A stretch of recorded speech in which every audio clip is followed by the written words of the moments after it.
গ্যাসের এই উনুনগুলো আমি কবে থেকে যে পরিষ্কার করিনি তার কোনো ধারণা নেই। আর কতটা পরিমাণে নোংরা হয়েছে দেখতেই পেলে।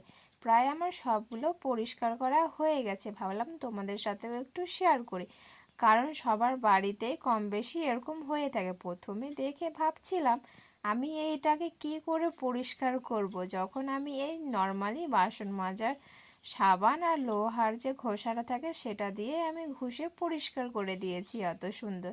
তো তোমাদের সাথে শেয়ার করব বলে আমি ভিডিওটা করেছি, কারণ অনেকেই অনেক রকম টিপস দেখায় মোবাইলে। তো অত টিপস অত ঝামেলার থেকে বলবো একটু 10টা মিনিট হাতটাকে একটু কষ্ট দাও, তাহলেই দেখবে একদম চকচকে হয়ে গেছে গ্যাসের উনুনগুলো।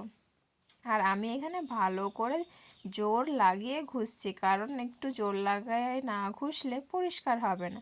আর একটু হাতও লেগে যাচ্ছিল আমার, কিন্তু 10 মিনিটে পরিষ্কার করে দিয়েছিলাম। প্রথমে ভাবছিলাম যে মাকে দিয়ে করাবো, কিন্তু ভাবলাম যে আমি ট্রাই করি, কারণ আমার বিয়ে হয়েছে, পরবর্তীকালে শ্বশুরবাড়িতে গিয়ে করতেই হবে। আর এখন তোমাদেরকে আমি দেখাই কতটা সুন্দর পরিষ্কার হয়ে গেছে। তো দুটো সাইড আমি করে দেখিয়ে দিলাম।